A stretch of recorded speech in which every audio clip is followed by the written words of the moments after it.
Hi, I'm Liz. And I'm Jess. And this is Eish, That's Dark. Let's get into it.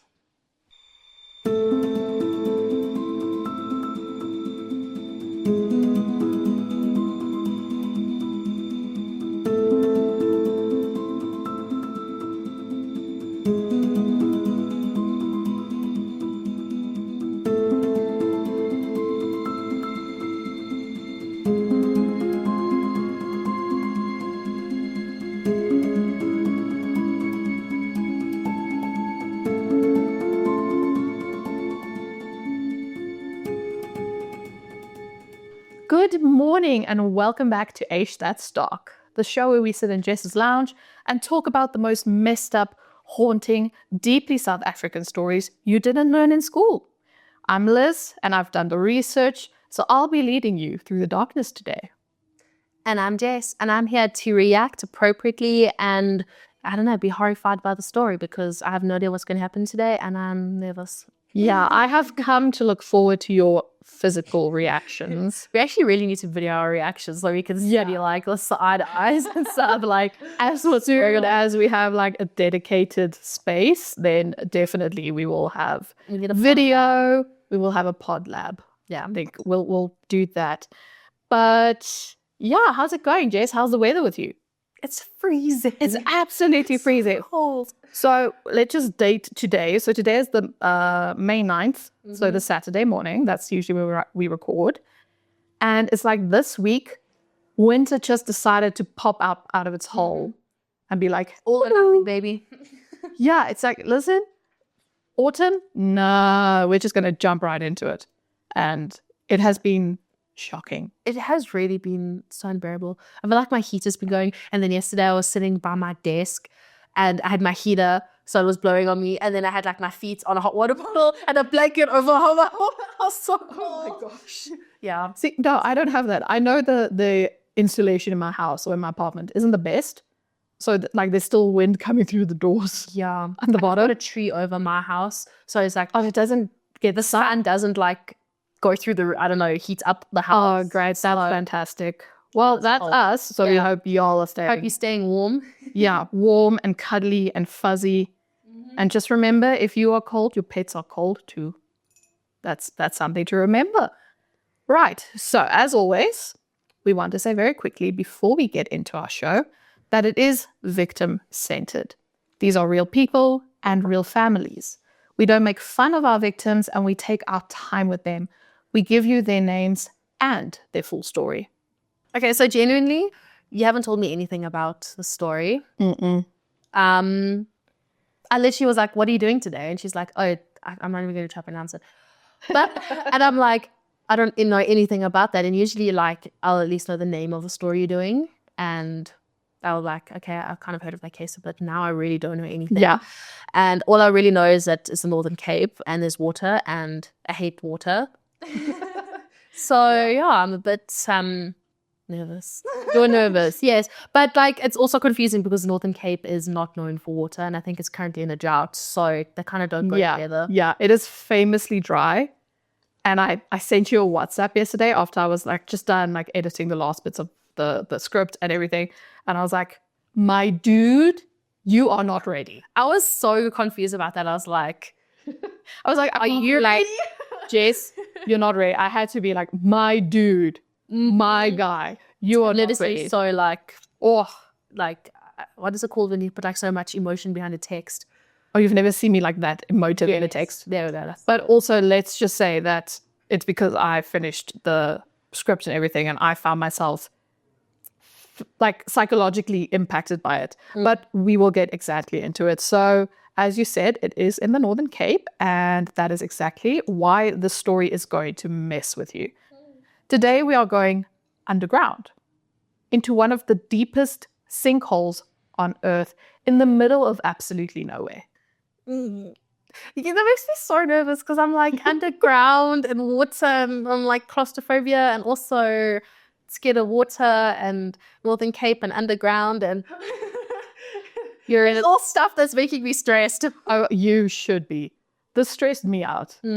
And I already knew the story. And I know that you've got quite a good like I want to say, but I don't really like but like you're a bit desensitized to some stuff. Yeah. Because you have like done a lot of research on very dark topics, and we are a lot exposed to a lot of true crime stuff. So like you having a physical reaction to the story, then I'm something. Yeah, I am desensitized to a lot of things, but that's also just like listening about like true crime podcasts in general and things. But like I found myself during part of this editing it that I was like, okay, wait, chill. Your shoulders are a bit raised. Okay, your breathing's a little shallow, so let's just take a step back. Blanket trigger warning for this entire episode. We will be talking about drowning and everything that comes with it. Girl, you said, I'm sorry to interrupt, but you said that it wasn't too much about like, I don't know, that stuff. And now you lied. Well, no, I just didn't give you the whole truth. I omitted some of the truth. Okay. Yeah, so no. I'm just going to sit down and shut up and let you tell a story. Blanket trigger warning. So if this is not your cup of tea, feel free to give this episode a pass and we will see you in the next one. But for the rest of you, it is time to strap in. Imagine a hole in the ground. Not a mine, not man-made, just a hole. In the middle of the Northern Cape bushveld, where it's flat, dry, and empty for kilometers in every direction.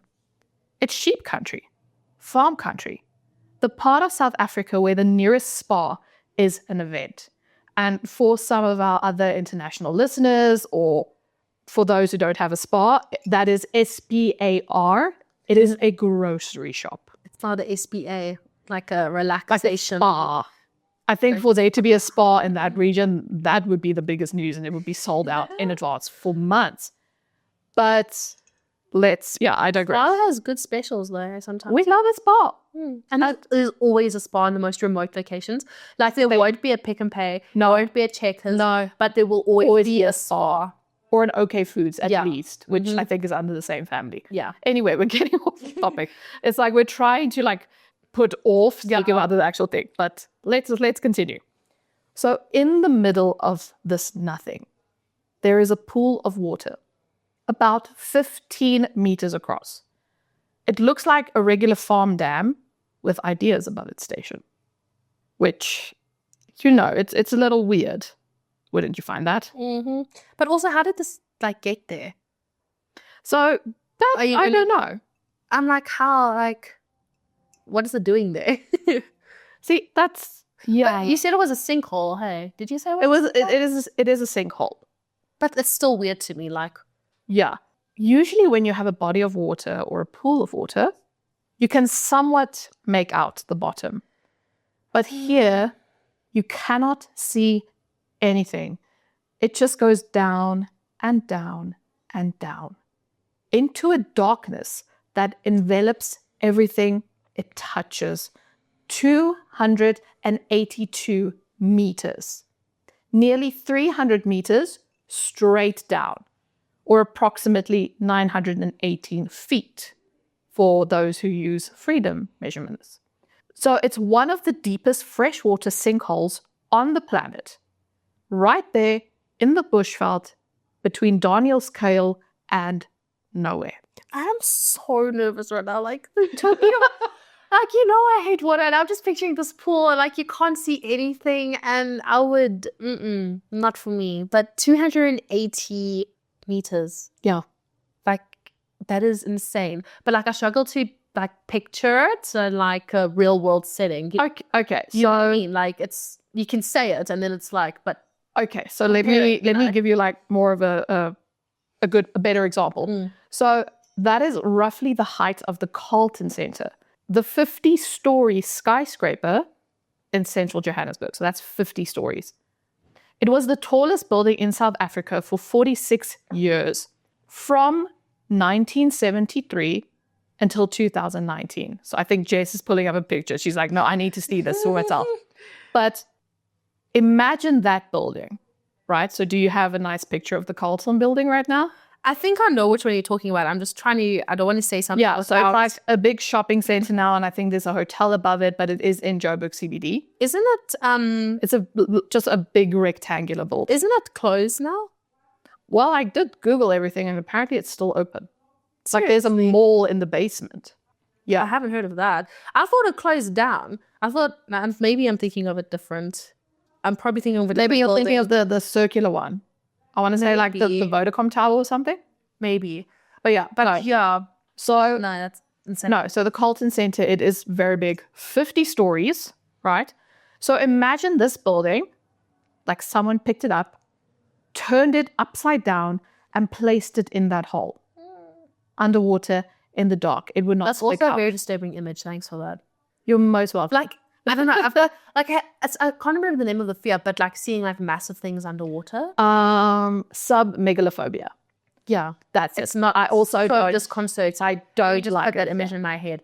Yeah, no, like it's also a fear of mine. It is. It's a fear. So I was like about to comment. I was like, oh wait, I can't comment. Then I went, okay. So Jess is recovering from a cold, a flu. Yeah. So you know, I'm coughing all over me. So, okay, that's disgusting. No, we're facing each other, I think 6 feet apart. Not that that's important, but No, not you. yeah, The mic. So it's fine. It's your mic. So at the bottom of this hole, for more than 10 years, there was a body, a young man's body, perfectly preserved in the cold and the dark, lying in silt, waiting. And one day, a man decided to go down and bring him home. He didn't come back either. hell no, Liz. Yes. So this is the story of Boesmansgat, Bushman's Hole, the deepest dive and the longest goodbye. Boesmansgat. It's Afrikaans for Bushman's Hole, named long before anyone knew how deep it went or what it could cost to find out. It sits on a game farm called Mount Carmel, near Danielskale in the Northern Cape. If you don't know where Danielskale is, that's fine. Most South Africans don't. It's small, it's dry. It's the kind of place where the local news is about rainfall and cattle prices. The idea that one of the most extreme underwater environments on Earth exists here is just absolutely absurd. It's like finding a glacier in Limpopo.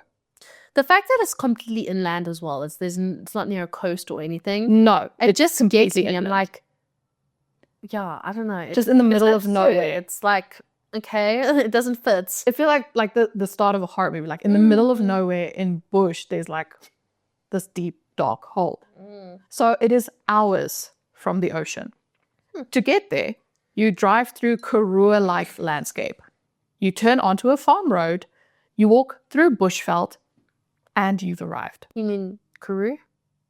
I'm Afrikaans, it's the Karoo. Okay. But if Jess And most people. and most people would like it, it's Karoo. I can't even say that properly. You're like, it's Karoo. Pronounce it wrong again. Karoo. So you've arrived. And there it sits, a pool, modest looking and deceptive. Because below the waterline, the walls slope outward into this massive bell-shaped cavern. The deeper you go, the wider it gets. And at the very bottom, nearly 300 meters down, the floor is this vast, flat expanse of fine silt.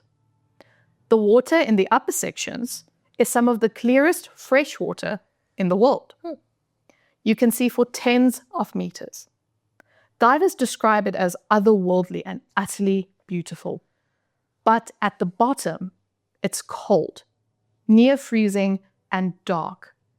And if you so much as breathe on that silt, it rises and your visibility goes to zero instantly, like someone switched the lights off. So not that you would be breathing because obviously, but like you would obviously be swimming. And like if you have those like flappy thingies on, Yes, it's like any disturbance of a you wave, just go and it's gone. it like rises up and your visibility is And like that means if anything goes wrong, you can't see anything and you don't know where your way out is or anything like that. you can't see anything. And here's the other thing. The nearest recompression chamber, which is what you need if deep divers get into trouble. Oh, yes. I think it's called like a hyperbaric chamber as well. Yes, the hyperbaric chamber. So the nearest one is hours away. The nearest trauma unit, hours away. There is no quick rescue. If you go into Boesmansgat and something goes wrong, you are further from help than almost anywhere else a human being can be underwater.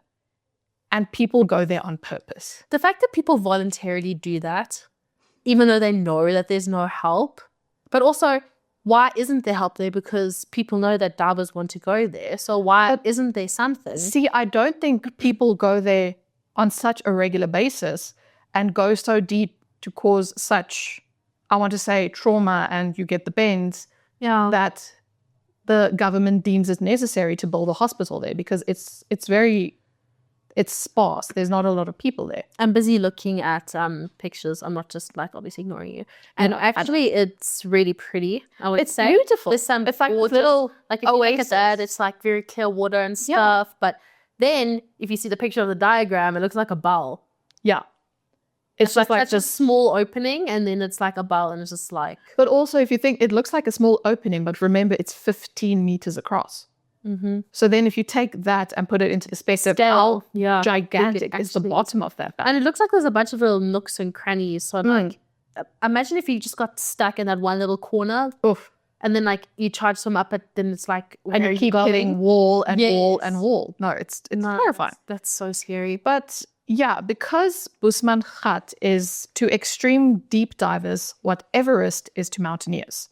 That's why they go there. It's the proving ground. It's where records are set and reputations are made.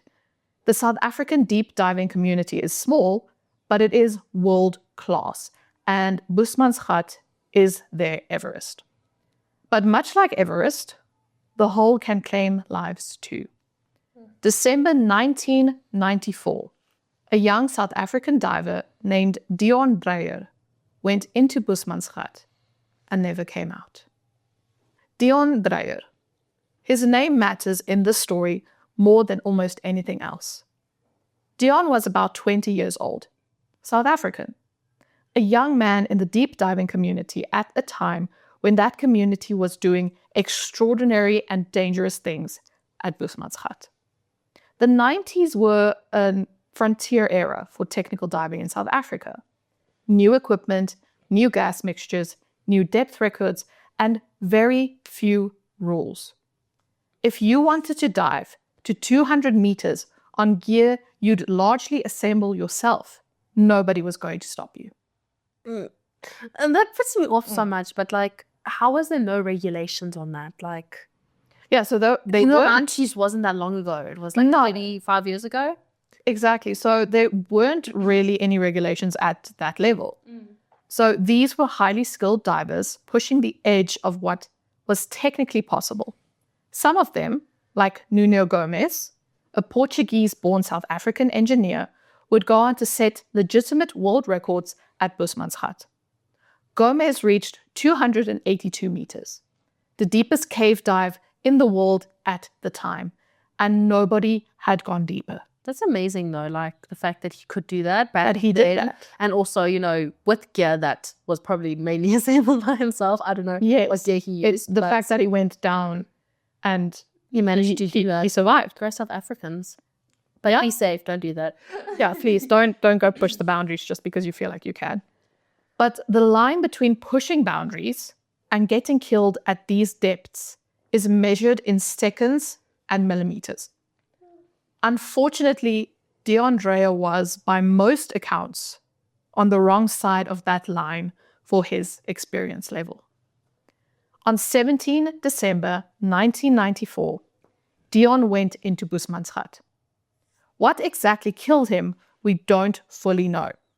Many people have speculated that at a depth of roughly 50 meters, his cause of death was a deep water blackout, which is a loss of consciousness due to either oxygen toxicity or hypercapnia, high CO2 levels brought on by intense breathing. What we do know is that Deon did not resurface with his diving companions. His body, now blacked out, sank down through the bell-shaped cavern, past the point where light reaches, past the point where rescue was possible, all the way to the bottom, to approximately 270 meters. Fellow divers reported seeing his light dimming as he sank into the depths. That's so, sorry to cut in, but like that's such a terrifying picture. Yeah. It's like it reminds me of like people with like a cruise ship, whatever, and then they see it sink, and you see the lights going down into the ocean, And you safe, can't and you can't do anything. anything. It's so scary. It's absolutely terrifying. And in 1994, nobody could go that deep and come back with a body. Nobody could go that deep and do anything useful at all. The technology, the gas mixtures, and the decompression protocols was beyond what anyone could manage safely. Deon Dreyer sank to the bottom of Boesmansgat, and there was no way to bring him home. I feel so bad for his family though, because like everyone knew where he was. It wasn't a secret. Like he didn't come back, and they couldn't do anything. Like like his family just had to live with the fact that he was there, and like they couldn't give him. Yeah, that was it. Yeah. Deon's father, Theo Dreyer, lived with that for 10 years. No body, no burial, no closure. Just the knowledge that his son was down there, in the dark, in the cold water, at the bottom of a hole in the Northern Cape. Imagine knowing exactly where your child is and being completely unable to reach them. That's the part that gets me though, because, you know, it's not even the not knowing. It's like you do know and you can't do anything. You can't. Like your hands are literally tied. It's one thing about like obviously not knowing would also be like really bad, but you know, but you do know and you can't do anything, and it just makes you feel so powerless. And you just want to give your child a proper burial at least, or you know, but you can't. You just feel useless, and you live with, you know, the survivor's guilt, even though you weren't there and you weren't in the water with him, but you feel survivor's guilt. And I can think for any parent or any family member or any friend who had to go through that, it must have felt like the end of the world. Most definitely. For a decade, Deon Dreyer's body lay at the bottom of Boesmansgat. Divers who went deep enough knew it was there. He became part of the mythology of the place, the boy at the bottom. But in October 2004, someone went down and found him. I like to see you got like cold chills. I did. I don't know if it's a story or just because I'm cold. Probably both. Probably both. Right.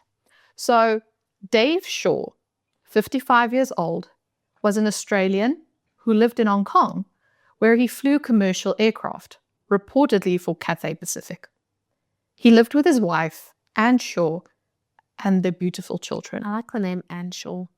Just sounds very sweet, classic. simple. It's just the perfect name. 2 syllables. Does this have an unhappy ending? Okay. My sweet summer child. You always ask these questions. I'm sorry. I know I should, because like it's literally called eishthatsdark, but like Prepare. I have like a bit of hope in me every now and then. Okay, I want to say lower your hopeful expectations, but also remember that the story, it gets better. Okay. All right. So that's what I can say without giving away everything. Cool. So he was a devout Christian, and he was, by the time that we meet him, one of the most experienced deep cave divers on the planet. That's cool. And he was a pilot. Mm-hmm. And also it's weird that he was Australian and he lived in Hong Kong and he was in the Northern Cape. How did he even hear about that place in the Northern Cape?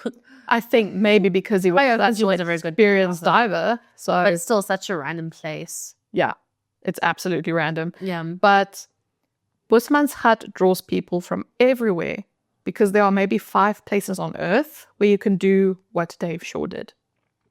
The depth, the fresh water, the clarity. It's a magnet for the best deep divers in the world.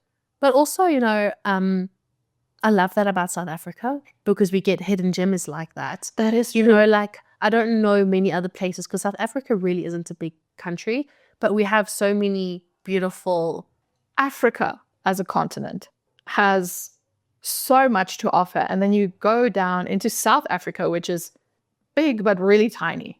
And we just have all of these little hidden things like the cradle of life and, you know, the cradle of humankind and this hole that is like the deepest one in the world and this place and this place and this. Just all the amazing different cultures and the food and everything. So I just love it. Like we really are the rainbow nation. I just love that about South Africa.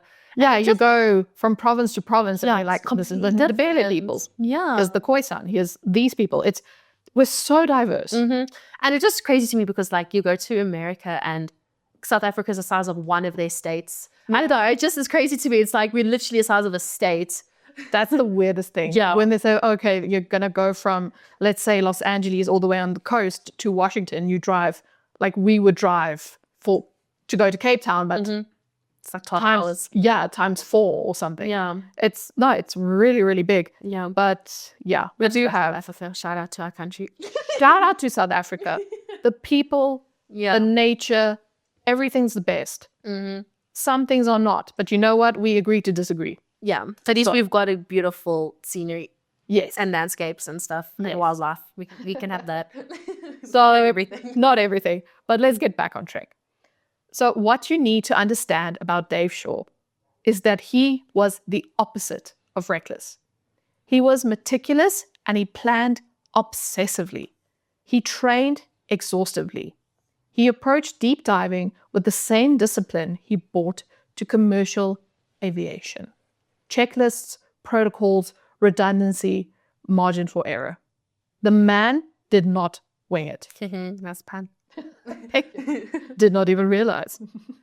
So his diving partner was a man named Don Shirley, a British diver based in South Africa who ran a dive operation in Badplaas.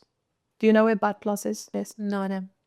Okay, so it's when you are at Pretoria and you drive like Dinner King's way. I don't want to say anything further because I don't know which highway you take or anything of that. So Up there. it's up there. Up there. It's perpendicular to the N4. That's all I can say. So Shirley was experienced, technically brilliant, and deeply embedded in the South African diving community. Shaw and Shirley, which is a great team name, had dived together extensively. They trusted each other the way you need to trust someone when your life depends on them doing their job at 200 meters underwater. In October 2004, Shaw and Shirley went to Boesmansgat for a deep dive. Shaw descended to approximately 270 meters, near the bottom of the cave. There, in the silt, he found Deon Dreyer. After 10 years. After 10 years. And here's the thing that is both remarkable and deeply unsettling. The body was preserved.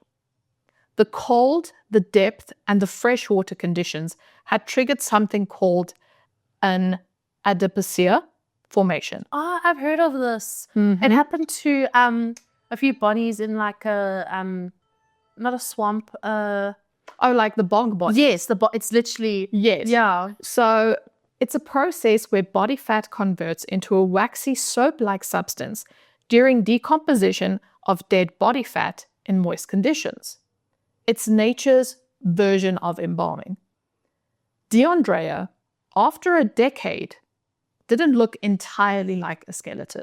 So naturally, where his gloves were and the helmet and things, like it did decay and it became very skeleton-like, almost like his features had sunken in, is what I've read a lot of articles say. But he looked in a terrible and recognizable way like himself. I don't even know what to do with that information because it's almost worse. It is. Like It makes it almost too close to home, yeah. if that makes sense in a way. But And personally, I don't know if anyone has a preference on this, but if I had to like stumble across a dead body, I would rather it be skeletal remains than yeah, them Like actually like actually a looks- decomposing corpse. no, it's terrible. Absolutely. No. because also luckily in the situation where he was found, there was no swelling. Okay. But usually if someone dies above ground and decomposition starts and all of the gases expand in the body, so the body swells and it goes into rigor mortis. So it is not a pretty sight. Ugh. But I probably shouldn't have done that, but that's kind of gross. it is kind of gross. I shouldn't have expanded further either. So, sorry to those with a weak stomach. We will move on from that. So Shaw's helmet camera recorded the discovery. And I want to read an excerpt from an article by Tim Zimmerman titled Raising the Dead. So there's also a book titled Raising the Dead about the same thing, but this is an article by a different author, and it was published in August 1st, 2005. Let me read the excerpt. It's actually cool that they had an article written. There's articles, there was a book, and there's also a documentary made. Oh. But I couldn't access it in our country, so That's that. But I will South keep you- Africans. I know. Why can't we? Okay. But I yeah, have to go. so it is on YouTube, but we can't access it. So I think anyone with a VPN, What about like 1, 2, 3 movies or something? I don't know. I don't think it's famous enough for that. Oh no. Also, we do not pirate anything. We are responsible people, and we do not do illegal things, right, I've just Jess? heard of people who do it. Yes. We know of how to do it so that we can stop others from doing it and stop ourselves from doing it. Right, Jess? Right. Back to the very seriousness, because this article excerpt is quite deep. No pun intended, I'm sorry. Girl. Okay.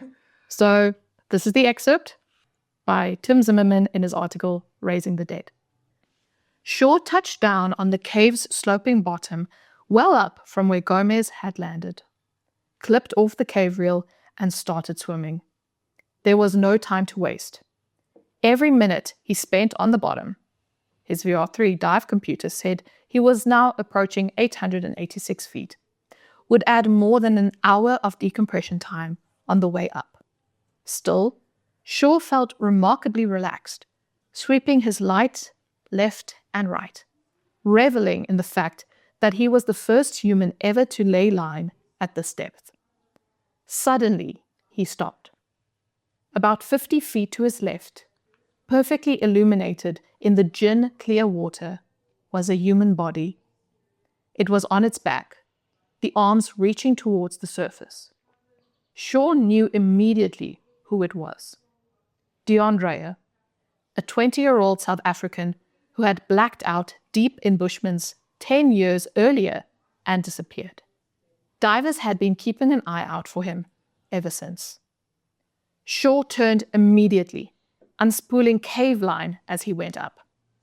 Up close, he could see that Deon's tanks and dive harness, snugged around a black and tan wetsuit, appeared to be intact. Deon's head and hands, exposed to the water, were skeletonized, but his mask was eerily in place on the skull. Thinking he should try to bring Deon back to the surface, Shaw wrapped his arms around the corpse and tried to lift. It didn't move. Shaw knelt down and heaved again. Nothing. Deon's air tanks and the battery pack for his light appeared to be firmly embedded in the mud underneath him, and Shaw was starting to pant from exertion. This isn't wise, he chastised himself. I'm at 270 meters and working too hard. He was also already a minute over his planned bottom time.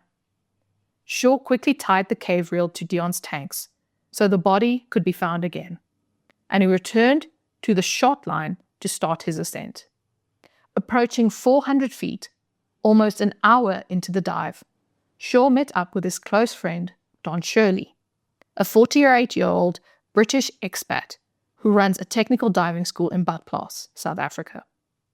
After Shirley checked that Shaw was okay and retrieved some spare gas cylinders hanging on the shot line below, Shaw showed him an underwater slate on which he had written 270 meter, body found. Can you imagine? Actually gave me chills there. Right? Like, that article is beautifully written. I recommend everyone go read the full article. You have to pay. We will link the article in our socials, But I do highly recommend that you go read the article. It is so well done. Imagine finding, because He knew about it. all the divers knew about it and they've been on the lookouts and stuff. But he was the first person to be like, I can't imagine how that must have felt as well. right? He surfaced safely after many hours of staged decompression, and he reviewed the footage. Dave Shaw did the thing that defines his entire story. He decided to go back. He decided to go back down 270 meters. Also, you said that Deon was in the silt, right? Mm-hmm. Didn't you say that like it would cloud up? If It was would cloud. So that is why in the article it says about the gin clear water, because if you see concentrated gin, it's cloudy. So I think at that already it was very cloudy. And when he tried to pull up Deon the first time around, it did start creating like this cloud. Which is also his visibility was lowered. Yeah, so that also probably factored into him going back up. And yeah. He decided to go back down to get Deon Dreyer's body, to bring a father's son home. Dave Shaw contacted Theo Dreyer, Deon's father. I want all of us to think deeply about this for a moment. Imagine you have lived for 10 years knowing your son is at the bottom of a hole in the Northern Cape. You have grieved without resolution. There is no grave. There is no body. There is just absence. And then one day a stranger calls you and says, I found him. I found your son, and I am going to bring him back. I can't imagine being on the other end of that phone call. Like, I can't even imagine what his dad must have been feeling at that moment. It's so... And what Dave Shaw had been feeling in that moment as well. Like, I think it was a very heavy phone call for both of them. I think so. Even though it was like, I found him. Good news. It was still heavy because like, listen, I found him. And even though it was like 10 years later, it's not a safe trip to go back. Still not a safe trip. So we'll get into the nitty gritty of the details. But by all accounts, for Theo Dreyer, the prospect of finally burying his son, of having a grave, of having closure was everything. And for Dave Shaw, the moral weight of what he'd found was inescapable. He had the skills, he'd been to the bottom, and he'd seen Deon. How do you walk away from that? But not everyone agreed with Shaw on this. The diving community was split. The people who understood what 270 meters actually meant, the gas toxicity, the narcosis, the decompression obligations, the total absence of margin, was not to be taken lightly. Some divers thought Shaw was being heroic, while some of them thought he was being suicidal. It's like the quote's like, are you brave or stupid? But like, it's a very fine line. Like, are you really brave or are you being I can honestly understand both points of views on this, because it's such a brave and like selfless thing to do and like also I can't imagine sitting with that yourself, like knowing this person, knowing you can do it, being like, his family has been grieving all this time and I can make a difference, and also being like, but this is actually super dangerous. Like it's how do you Just to clarify, not a lot of people know what happens to a person at 270 meters. So at that depth, every gas you breathe becomes a potential poison. Starting with oxygen, the thing that keeps you alive, becomes toxic and can trigger fatal convulsions. Nitrogen can cause narcosis so severe it's like being blind drunk. Even helium, the supposedly safe gas, causes something called HPNS, high pressure nervous syndrome. It causes tremors, nausea, and cognitive impairment. At 270 meters, you are breathing these gases while trying to perform fine motor tasks. In the dark, in near freezing water with a clock running that says you have 3, maybe 4 minutes of useful time at the bottom before your decompression obligations become unsurvivable.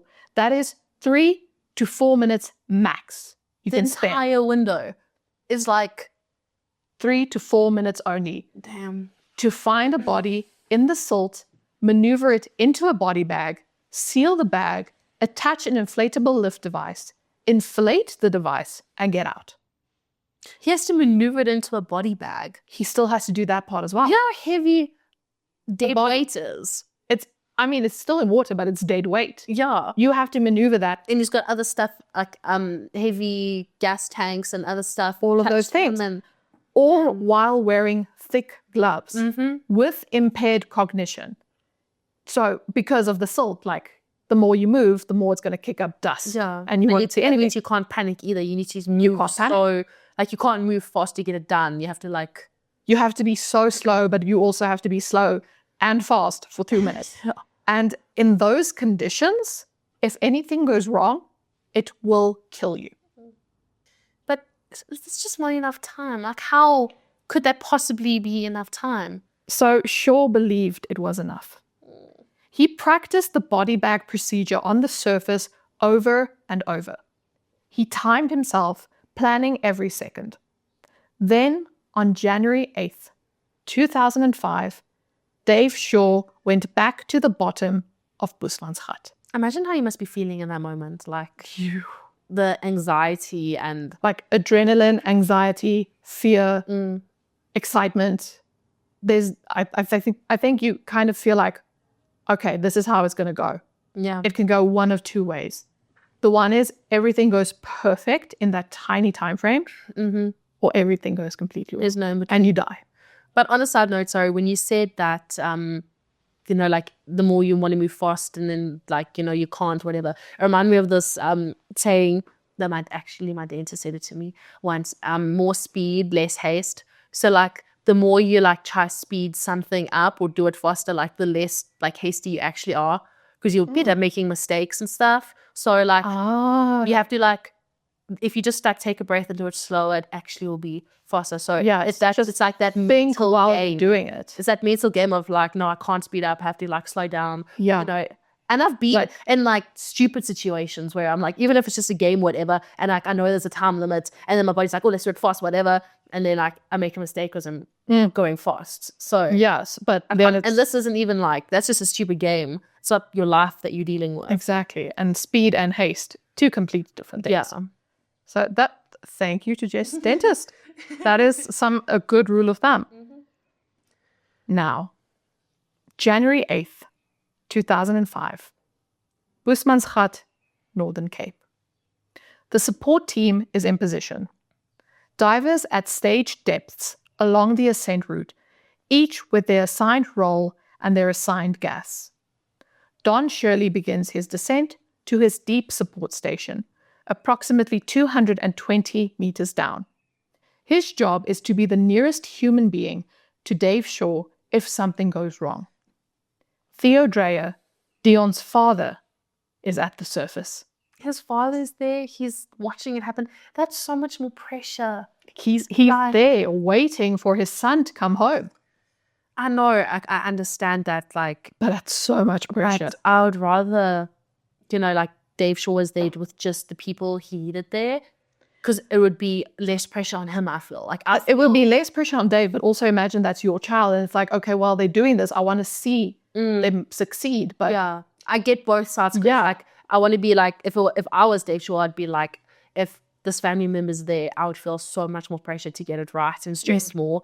But also, if I was the family member, I would be like, no, I want to be there to see my person. you want to see that Yeah. like family members' face light up as you finally achieve the impossible. Yeah, or at least like be relieved, or you know, like we can finally give him burial. I don't know, you know, like have that closure.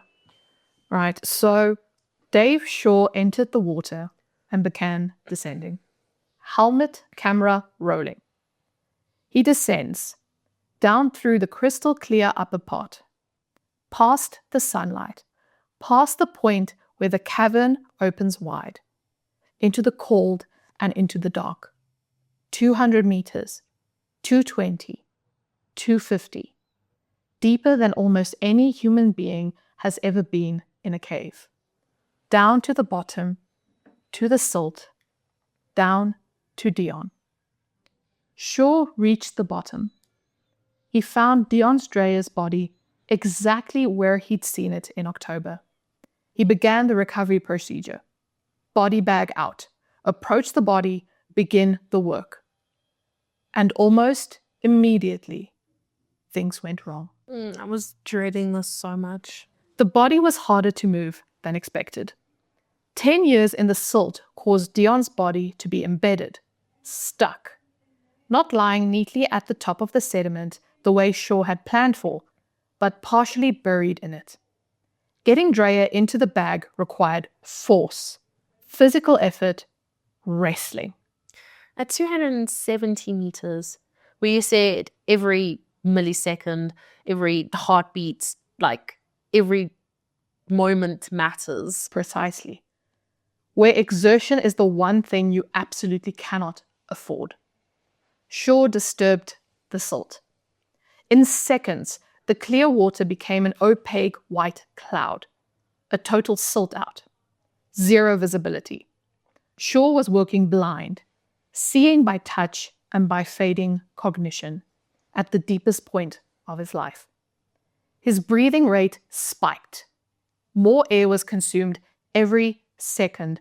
Carbon dioxide was building in his bloodstream faster than his body could clear it. At that depth, 270 meters, hypercapnia caused confusion first, then panic, then unconsciousness. Shaw exceeded his planned bottom time. The 3 to 4 minute window that everything depended on was gone. Every second he stayed, hours were being added to his decompression above. And he was still working, still trying. That's so heartbreaking.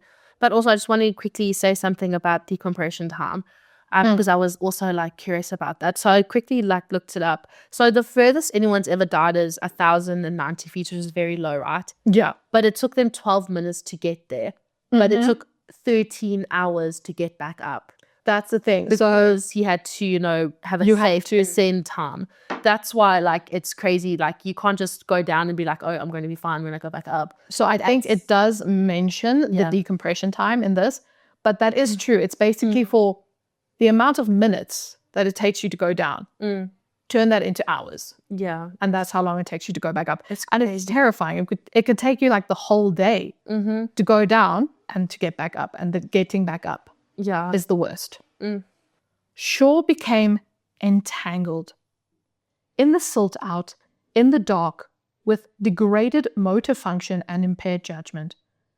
Shaw got tangled in the guideline and the body bag straps. He couldn't see. He couldn't think clearly.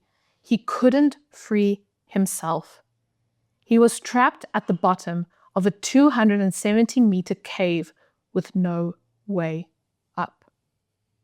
With the helmet still rolling, Shaw's movements became increasingly frantic. Then they began to slow. Then they stopped. Dave Shaw died at the bottom of Boesmansgat, beside the body of the man he had come to bring home. The camera still capturing every second. This is such a heartbreaking story. This is where it's hit in while doing the research. Yeah, I can understand now why you're saying it affects you so much, because I'm just it's one of those moments where I don't know if you've ever made a decision where it literally took half a second to make a decision, and then something went wrong, and you think about it and you're like, if I didn't make that decision in half a second, this wouldn't have happened. And I'm sure that's probably where he was in his mind as well. It's oh no, I'm going to try and quickly get him into this body bag, I can do this. Yeah. And then everything went downhill. Everything went wrong, and then he got entangled. And no, you cannot think about what you could have done in that situation. No. At 220 meters, Don Shirley waited. Shaw was supposed to appear. he was supposed to rise from below, ascend past Shirley's station, and begin the long decompression climb back to the surface. After all, that was the plan. Shaw didn't appear. Shirley waited past the safe time, past the margin, past the point where hope was reasonable. Shirley now had a choice. The worst choice any diver can face. Go deeper, descend toward shore, toward the bottom and almost certain death, or begin his own ascent and leave his diving partner behind. There's literally no version of that choice where you would come out okay. Like no matter what you decide, you're going to be haunted by it or something is going to happen and it's going to affect you for the rest of your life. Yeah, no, there isn't any version. But Shirley was a professional. He knew the mathematics. If he descended further, he would add so much decompression obligation that he could not survive his own ascent. He would die too. And then there would be 3 bodies at the bottom of Boesmansgat. Shirley began ascending, but Shirley's own body began to fail. During the ascent, he suffered severe symptoms, convulsions, and loss of consciousness. The deep support diver was now a patient, drifting in and out of awareness in the water column of Boesmansgat, hundreds of meters from the surface. The support divers at shallower stations worked to keep him alive, managing his gas switches and holding his position to prevent him from sinking back into the deep. They did this for hours and hours and hours. Shirley's decompression was an ordeal measured in suffering. The divers continued their ascent, fearing for Shirley's life.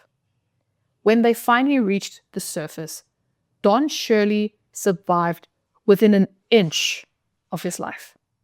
I'm so grateful that you said he survived. I was holding my breath the whole time. That's when I researched this and I read this, I was like, no. That's like, no, don't. It can't do another one. I don't know if you've ever watched a movie where someone gets stuck underwater and then you find yourself holding your breath the whole time they're stuck underwater. Yeah, no. So I was actually, this, like, while researching and editing this, even though it's not, if you do it unconsciously, but I found myself holding my breath or breathing a lot shallower because I was like stressing, and then I would find like I'm a little bit lightheaded and I'm like, okay, take a deep breath. Take a deep breath. You are just retelling the story. You're not even reliving it, but it is so, I want to say it's like a punch in the face to actually live yourself into the situation. Yeah. And gosh, it was unlike anything I've read, and I've read a lot of horror novels, but this... You've read horror novels? I read horror novels. My favorite is, sorry to our audience for this little like left turn we're doing, but one of my favorite ones, which I still kind of have to finish, and I'll tell you why, is House of Leaves. And I have to finish it because the way that book is written is mainly the story revolves around a house that measures bigger on the inside than the outside. Ooh. And the book is written in such a way that some of the pages are upside down. Some of the pages have like lines and some redacted stuff. Some of the pages have paragraphs written in every direction. So no matter how many times you read that book, you would never read it and get the same result twice. That is actually, I love it when authors do that. Yes. Like, yeah, I want immersive experience. That's so That's cool. the thing. And when I saw how it was written, I was like, I need to get a physical copy of this. And I do have a physical copy, and I will bring it to work. I will show you. But I need to read that, and and you read it from 2 different people's perspectives. Yeah, that's also the thing. So it's constantly back and forth, and you have to focus. But really cool. I digress. The retelling of this event has been difficult to sit through. It gets to you without you realizing. But now we've reached the part of the story that many people and I still can't quite believe. In the days after the dive, the bodies of Deon Dreyer and David Shaw rose to the surface. Excuse me, what?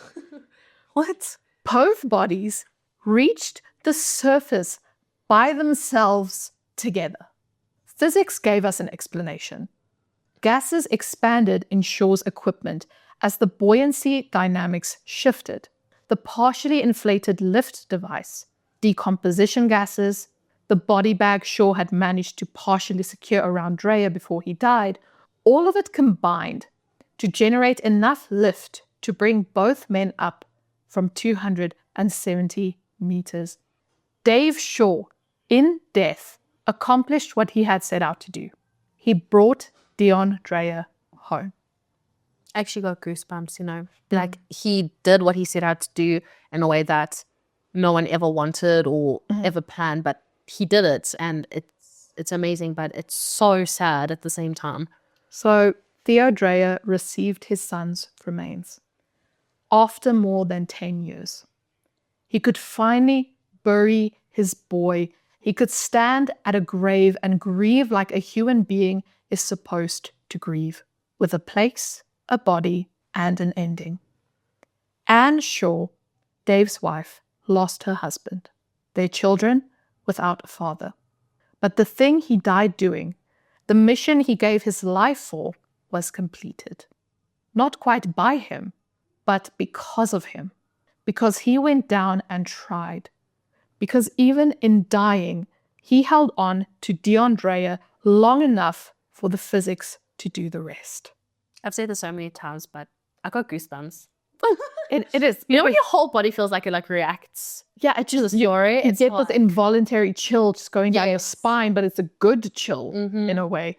But it's like, I've got so many mixed feelings. I'm like, I'm so happy that he managed to do what he set out to do, but I'm also so sad because he passed away, and I feel so bad for his family, but I'm like, He did it. yeah. The diving community has debated this for 20 years. Was Dave Shaw brave or was he reckless? Was this an act of extraordinary compassion or an unconscionable risk? There are divers who say, no body is worth a living person's life. The mathematics of the dive were clear. The margin for error was zero, and Shaw should not have risked it. And then there are the divers who say, Shaw knew the risks better than anyone alive. He made an insightful choice. He chose to try, and he was the most qualified human being on earth to attempt what he attempted. Both of these things can be true at the same time. And that's what makes the story so hard to put out of one's mind.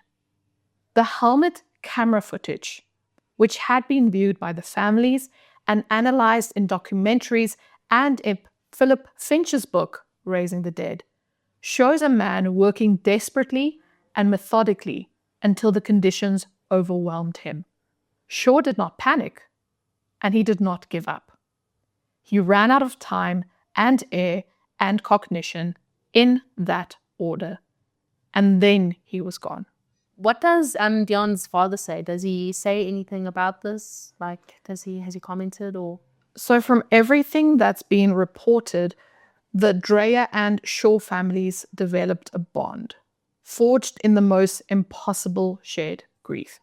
Theo Dreyer got his son back, but the cost was another man's life, and he carries that. How could he not? So Boesmansgat remains.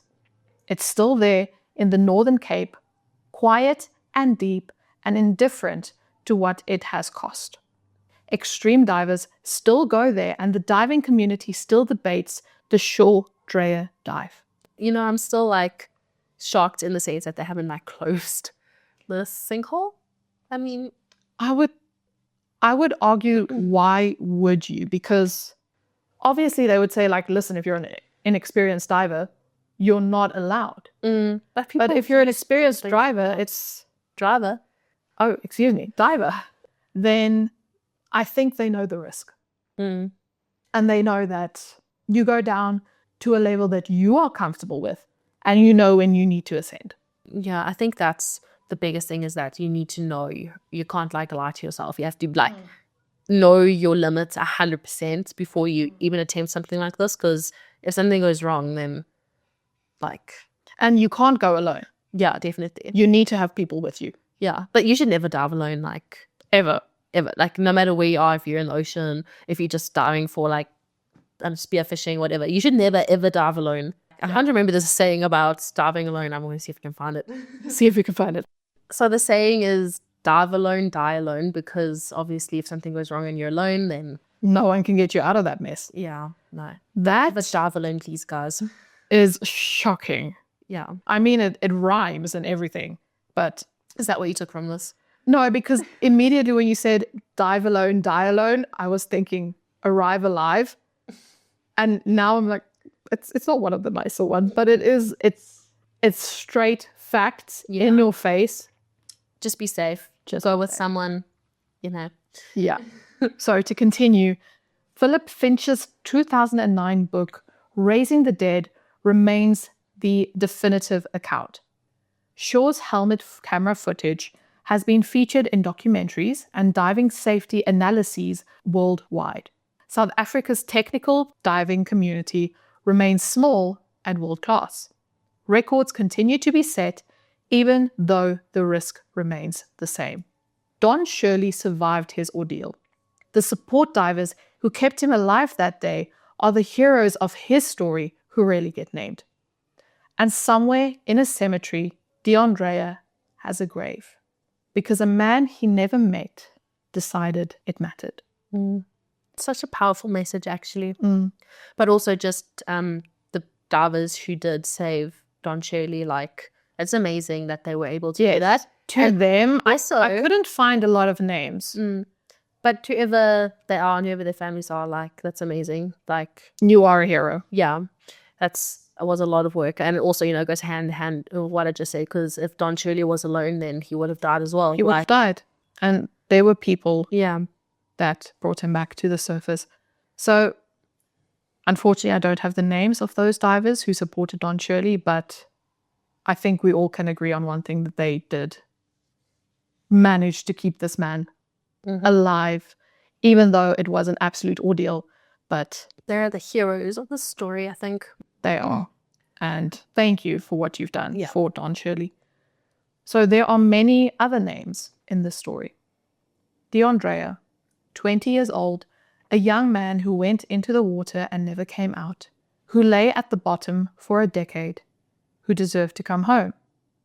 Dave Shaw, 50 years old, a pilot, a husband, a father, a man who saw something at the bottom of a hole in the Northern Cape and could not walk away from it, who gave his life trying to bring a stranger's son home. Don Shirley, a survivor, who carries the weight of that day forward. Theo Dreyer, who waited 10 years for a goodbye. And Anne Shaw, who let her husband go. Their names deserve to be said. Absolutely. And that is the story of Boesmansgat. 2 divers, 1 cave, and a decade of darkness. Thank you so much for listening to eishthatsdark. If this one's sitting with you, share it. Tell a friend. Share an episode on your socials. That's how we grow. You can find us at eishthatsdark on Instagram and TikTok. We're on all podcast platforms. Rate us, review us, and send us your case suggestions. We read everything, and you can send them to eishthatsdark@gmail.com. We want all your darkest recommendations. And if you have any stories that you've been through yourself, we would love to do any listener tales or anything at some point. Exactly. So please send us your stories. And yeah, we'd love to hear from you.